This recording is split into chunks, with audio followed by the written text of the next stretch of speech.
तो good morning friends, आपका हार्दिक स्वागत है हमारे यूट्यूब चैनल में। आज हम बात करने वाले हैं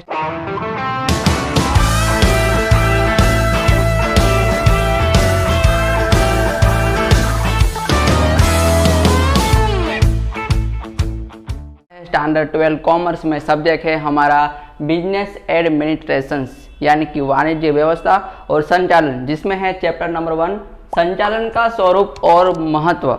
यानी कि इस चैप्टर में हम बात करेंगे संचालन के बारे में। संचालन किसे कहते हैं, मैनेजमेंट किसे कहते हैं, फिर है उसका स्वरूप यानी कि संचालन कौन कौन सी चीज़ों में है, मैनेजमेंट कहाँ कहाँ पे है, उसके बारे में हम बात करेंगे। और है उसका महत्व यानी कि संचालन का महत्व क्या है, इम्पोर्टेंस क्या है। तो आइए देखते हैं प्रस्तावना में कहा है संचालन का प्रारंभ अति प्राचीन समय से हो रहा है। आमतौर पे हमें ऐसा लगता है कि मैनेजमेंट सिर्फ अभी के टाइम में है, तो ये गलत है। संचालन है वो पहले से चलता आ रहा है, प्राचीन टाइम से चलता आ रहा है, प्राचीन समय से चलता आ रहा है।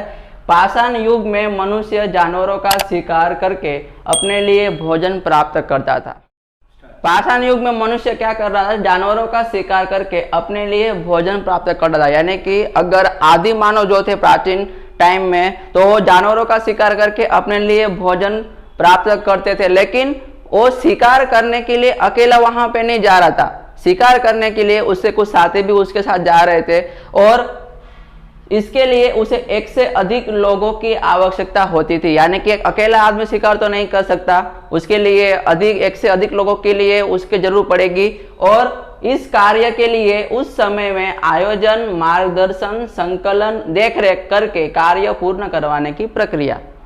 यानी कि आदि मानव जा रहा है शिकार करने के लिए उसके साथियों के साथ। उसके बाद वो कहेगा अपने साथ कि भाई तू यहाँ से ध्यान रख, तू यहाँ से ध्यान रख, तू पीछे से वार करना, तू आगे से वार करना। क्लियर? तो वो क्या कर रहा है, ये सब चीजों का आयोजन कर रहा है। उसके बाद मार्गदर्शन, यानी कि वो सारे जितने भी अपने साथी है जो शिकार करने के लिए गए, वो सब साथियों को मार्गदर्शन देगा, यानी कि एडवाइस देगा कि भाई तुझे ये करना है, तुझे ये करना है।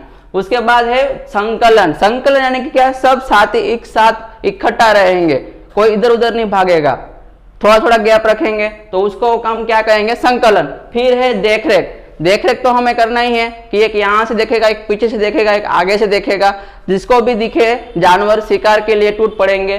तो ये सारे चीजों का यानी कि आयोजन, मार्गदर्शन, संकलन और देखरेख, ये चारों चीजों को एक साथ पूरा करने की जो भी प्रक्रिया है उसको हम क्या कह रहे हैं, संचालन यानी कि मैनेजमेंट। तो मैनेजमेंट है यानी कि संचालन है, वो एक चीज से नहीं बना हुआ है, वो है आयोजन, मार्गदर्शन, संकलन, देखरेख, ये सब चीज साथ में मिलके संचालन बना हुआ है। तो ये थी हमारी प्रस्तावना कि पहले से ही संचालन चलता आ रहा है, ऐसा नहीं है कि अभी से चलता आ रहा है। प्राचीन टाइम से यानी कि आदि मानव से संचालन चलता आ रहा है, लेकिन फर्क इतना है कि तब के टाइम में संचालन थोड़ा अलग था और अब के टाइम में संचालन थोड़ा अलग है। तो आइए बात करते हैं संचालन की आखिर व्याख्या क्या है, संचालन किसे कहेंगे। अब हम बात करने वाले हैं संचालन का अर्थ, संचालन कहते किसे है। तो संचालन यानी कि क्या, कुंतज और ओडोनल के मत अनुसार ये व्याख्या आपको दी है। यानी कि कुंतज और ओडोनल जो संचालन शास्त्री है, उनके मत अनुसार संचालन किसे कहते हैं, ये आपको कहा है कि दूसरे व्यक्ति से काम करवाने की कला। यानी कि आपको काम नहीं करना है, दूसरे व्यक्ति से आपको काम करवाना है। क्लियर? तो उसको हम क्या कह रहे हैं, संचालन कह रहे हैं। आप कंपनी में जा रहे हो तो कंपनी में मैनेजर है, वो खुद काम नहीं करेगा, लेकिन कारीगर यानी कि कर्मचारी से काम करवाएगा। तो वो सारी जो प्रोसेस है उसको हम क्या कह रहे हैं, मैनेजमेंट कह रहे हैं। उसके बाद आपको दूसरी व्याख्या दी है लिविंगस्टन के मत अनुसार। लिविंगस्टन के मत अनुसार संचालन किसे कह रहे हैं, कम से कम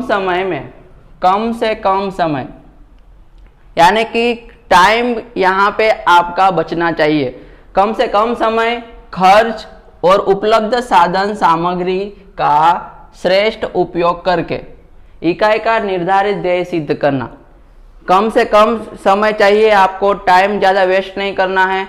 उसके बाद खर्चा भी आपको कम करना है, ज़्यादा आपका खर्चा होना नहीं चाहिए। और जितने आपके पास कंपनी में या फिर कोई भी व्यवसाय है जिसमें आप संचालन कर रहे हो, तो आपके पास जितनी साधन सामग्री उपलब्ध है तो वो साधन सामग्री का आपको श्रेष्ठ उपयोग करना है। इस तरह से आपको उन साधन सामग्री का उपयोग करना है कि वो वेस्ट ना हो साधन सामग्री। तो उन सब का श्रेष्ठ उपयोग करके इकाई का निर्धारित ध्येय सिद्ध करना। इकाई यानी कंपनी का आपको जो आपने कंपनी का गोल डिसाइड किया हुआ है कि भाई मुझे एक साल में मिनिमम 10 करोड़ प्रॉफिट चाहिए, मतलब चाहिए, तो वो 10 करोड़ प्रॉफिट का जो आपका गोल है, निर्धारित ध्येय है, वो आपको हासिल करना है। तो ये सारी चीज़ों का आपको पहले ध्यान करना पड़ेगा। एक तो कम से कम समय में, उसके बाद कम से कम खर्चा होना चाहिए, और आपके पास जितनी भी साधन सामग्री है उसका आपको कैसे उपयोग करना है, श्रेष्ठ उपयोग करना है, यानी कि साधन सामग्री आपको बिना फालतू कोई वेस्ट नहीं करना है। तो ये सारी चीज़ों का ध्यान रख के आप कंपनी का जो भी आपने गोल डिसाइड किया हुआ है, जो भी आपने ध्येय निश्चित किया है, वो ध्येय को आप हासिल कर सकते हो। तो ये थी संचालन की व्याख्या। लिविंगस्टन के मत अनुसार ये आपको व्याख्या दी हुई थी।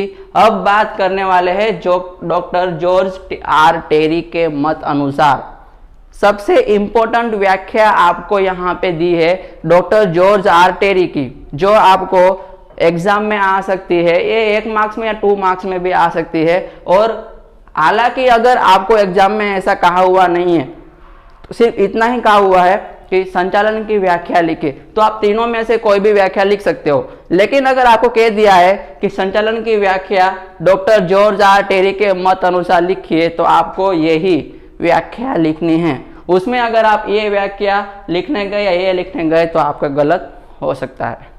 तो आपको अगर संचालन शास्त्री के मत अनुसार जो भी व्याख्या कहा है तो आप उस व्याख्या को लिख सकते हो। लेकिन अगर वहां पे कोई संचालन शास्त्री का नाम दिया नहीं है, सिर्फ इतना कहा है कि संचालन की व्याख्या लिखिए, तो तीनों में से आप कोई भी लिख सकते हो। चलो देखते हैं जॉर्ज आर टेरी क्या कह रहे हैं।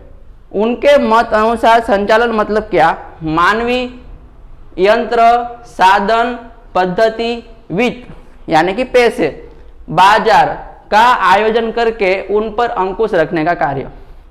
ये यहाँ पे आपको कितने 6M याद रखने हैं। 6M मतलब पहला M है आपका मैन यानी कि मानवीय, दूसरा M है आपका मशीन यानी कि यंत्र, तीसरा है आपका साधन यानी कि मटेरियल्स, और चौथा है आपका पद्धति यानी कि मेथड्स, और है पांचवा आपका वित्त यानी कि पैसे यानी कि मनी, और बाजार यानी कि मार्केट। तो ये 6M यानी कि ये 6 चीजों का आपको आयोजन करके कंपनी का ध्येय हासिल करना है। ये सारी चीजों का आपको ध्यान रखना है।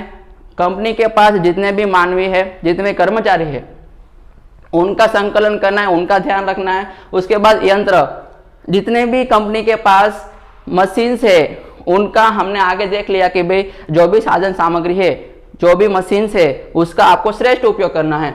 फिर है साधन यानी कि मटेरियल्स, और है पद्धति यानी कि जिस पद्धति से आप कंपनी में काम कर रहे हो, संकलन यानी कि आयोजन कर रहे हो, संचालन कर रहे हो, उस पद्धति का आपको उपयोग करना है। पैसे और है बाजार यानी कि मार्केट। ये 6 चीजों का ध्यान रख के आपको कंपनी का क्या करना है, संचालन करना है। तो ये जॉर्ज आर टेरी के मत अनुसार संचालन की व्याख्या थी। फिर से एक बार देख रहे हैं कि कुंतज और ओडोनल के मत अनुसार संचालन मतलब दूसरे व्यक्ति से काम करवाने की कला, यानी कि हमें काम नहीं करना है, दूसरे व्यक्ति से हमें काम करवाना है। दूसरा है लिविंगस्टन कह रहे हैं कि आपको कम से कम समय में कम से कम खर्च आपका होना चाहिए, और जितने भी आपके पास साधन सामग्री है उसका आपको श्रेष्ठ उपयोग करके कंपनी का आपको निर्धारित ध्येय हासिल करना है। और है डॉक्टर जॉर्ज आर टेरी, जिसमें आपको 6M याद रखने हैं।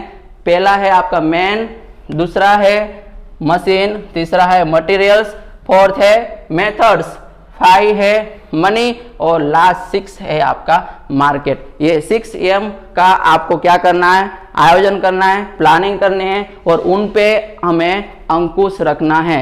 यानी कि कोई भी चीज है वो बिना फालतू हमें वेस्ट नहीं करनी है, चाहे फिर वो मनी ही हो या फिर मटेरियल्स हो या फिर मशीन हो। तो ये बात की हमने संचालन की व्याख्या यानी कि संचालन किसे कहते हैं वो हमने देखा। तीनों व्याख्या है, उसके बाद हम बात करने वाले हैं संचालन का स्वरूप। संचालन कहाँ कहाँ पे आपको दिखाई दे रहा है उसके बारे में हम चर्चा करेंगे। सो स्टूडेंट्स, अभी हम बात करने वाले हैं संचालन का स्वरूप यानी कि नेचर ऑफ मैनेजमेंट। संचालन आपको कहाँ कहाँ पे दिखाई दे रहा है, इसका मतलब है कि संचालन कहाँ कहाँ पे जरूरी है।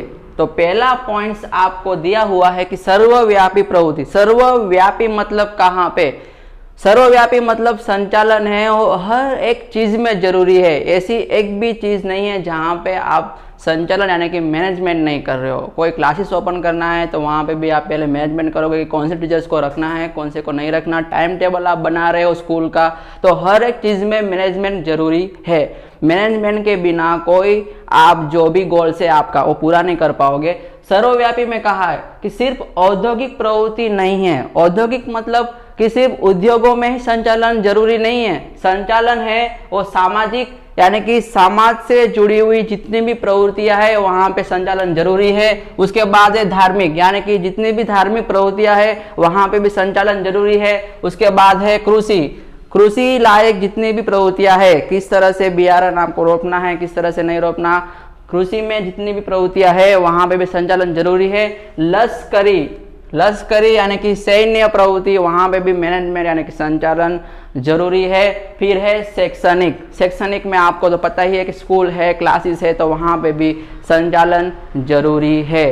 तो इसका मतलब ये नहीं है कि भाई सिर्फ औद्योगिक में ही यहाँ पे यानी कि उद्योगों में सिर्फ संचालन नहीं हो रहा। संचालन है वो हर एक चीज में हो रहा है। समाज में सामाजिक धार्मिक प्रवृत्ति है, कृषि प्रवृत्ति है, लश्करी है, शैक्षणिक है, सारी चीजों में संचालन आपको दिखाई दे रहा है। तो संचालन है वो पहला पॉइंट हमारा क्या था कि संचालन है और सर्वव्यापी है यानी कि हर जगह पे संचालन जरूरी है। दूसरा पॉइंट आपको बताया है कि हेतु लक्षी प्रवृत्ति यानी कि क्या? ध्येय लक्षी प्रवृत्ति। आपका जो भी ध्येय है कंपनी का, वो ध्येय को पूरा करने के लिए आप क्या कर रहे हो? संचालन कर रहे हो, आयोजन कर रहे हो। संचालन अगर आप नहीं करोगे तो आपको आपका ध्येय पूरा करने में थोड़ी बहुत प्रॉब्लम्स होगी। तो क्या कहा हुआ है कि प्रत्येक इकाई की स्थापना कुछ निर्धारित हेतु सिद्ध करने के लिए होती है। हम कंपनी की स्थापना क्यों करते हैं? क्योंकि हमें प्रॉफिट्स कमाना है। ज़्यादा से ज़्यादा हमारी कंपनी दूसरी कंपनी के मुकाबले में प्रॉफिट्स ज़्यादा कमाए, तो इस हेतु से हम कंपनी की स्थापना कर रहे हैं। तो जो भी प्रॉफिट्स कमाना है हमारा, वो हमारा क्या हुआ है? ध्येय हुआ, हेतु हुआ कि भाई जो भी हमारा प्रॉफिट्स कमाना है उस हेतु को हमें अगर पूरा करना है तो उसके लिए मुझे क्या करना पड़ेगा? संचालन करना पड़ेगा। संचालन अगर मैं नहीं करूंगा तो मेरा जो भी कंपनी का हेतु है वो मैं आसानी से पूरा नहीं कर पाऊंगा। तो दूसरा पॉइंट हमारा था कि हेतु लक्षी प्रवृत्ति यानी कि जो भी इकाई की स्थापना कर रहे हो आप, यानी कि कोई भी व्यवसाय है, तो उसमें आपका जो भी हेतु है, जो भी ध्येय है, उसको अगर आपको पूरा करना है तो संचालन आपको पहले करना पड़ेगा। संचालन के बिना आप आपका ध्येय, आपका हेतु, आपका गोल्स पूरा नहीं कर पाओगे। तीसरा पॉइंट है सामूहिक प्रवृत्ति। सामूहिक मतलब क्या? सामूहिक मतलब एक या दो से अधिक लोग जो भी प्रवृत्ति कर रहे हैं यानी कि समूह में कर रहे हैं। क्लियर? समूह में जो भी प्रवृत्ति हो रही है उसको हम क्या कह रहे हैं? सामूहिक प्रवृत्ति कह रहे हैं। यानी कि जो भी व्यवसाय है, जो भी कंपनी है, वहां पे दो से अधिक लोग जो भी काम से जुड़े होंगे उसको हम सामूहिक प्रवृत्ति बोलेंगे। देखते हैं क्या कहा है। दो से ज्यादा व्यक्ति का सामूहिक प्रवृत्ति यानी कि जहां पर दो से अधिक लोग पहले से ही ध्येय नक्की किया हुआ है, यानी कि जो भी व्यवसाय है वहां पे दो से अधिक व्यक्तियों ने पहले से जो भी गोल्स डिसाइड किया हुआ है, तो उस गोल्स को यानी कि उस हेतु को पूरा करने के लिए संचालन जरूरी है। एक बात आप हमेशा याद रखिए कि संचालन है वो एक व्यक्ति से नहीं होगा, उसके लिए दो से अधिक व्यक्तियों की आपको जरूर पड़ेगी। एक व्यक्ति से संचालन यानी कि मैनेजमेंट कभी नहीं हो सकता। अगर होगा तो भी वो परफेक्टली पूरा नहीं हो पाएगा। जो भी व्यवसाय है यानी कि अगर मान लो कि दो व्यक्ति है जिन्होंने डिसाइड किया हुआ है कि हम पार्टनरशिप में हम बिजनेस ओपन करते हैं, फिर चाहे वो कोई भी बिजनेस हो, तो वो बिजनेस में दोनों व्यक्तियों के ओपिनियन जरूरी होंगे। दोनों व्यक्ति पहले डिसाइड करेंगे कि भाई इतना हम रखेंगे, इतना इन्वेस्टमेंट करेंगे तो हमें लास्ट में इतना प्रॉफिट मिलेगा, और उसके बाद जो भी लॉस होगा तो लॉस भी दोनों पार्टनरशिप में ही ले लेंगे, डिसाइड कर लेंगे भाई इतना लॉस तू लेगा, इतना लॉस मैं लूंगा। यानी कि दो व्यक्ति वहां पे जो भी प्रवृत्ति कर रहे हैं तो वो जो भी प्रवृत्ति कर रहे हैं उसको पूरा करने के लिए वो पहले क्या करेंगे, मैनेजमेंट करेंगे, संचालन करेंगे। ये हमने 3 पॉइंट्स यहाँ पे देखे हैं। पहला है सर्वव्यापी, यानी कि संचालन है वो हर जगह पे है। दूसरा है हेतु लक्षी, यानी कि जो भी आपने हेतु डिसाइड किया हुआ है वो हेतु पूरा करने के लिए संचालन जरूरी है। तीसरा है सामूहिक, यानी कि 2 या 2 से अधिक व्यक्ति जो भी कार्य कर रहे हैं उस कार्य में उन्होंने जो भी अपना ध्येय डिसाइड किया है, ध्येय निश्चित किया है, तो उस ध्येय को पूरा करने के लिए संचालन जरूरी है। आगे के वीडियो में हम बात करेंगे 4 से लेके 7 पॉइंट हमारे जो भी है संचालन के स्वरूप के, उसके बारे में हम बात करेंगे। तब तक के लिए टेक केयर। आज के लिए इतना ही। अगर आपको वीडियो पसंद आ रहा है तो please like, share and do not forget to subscribe our channel.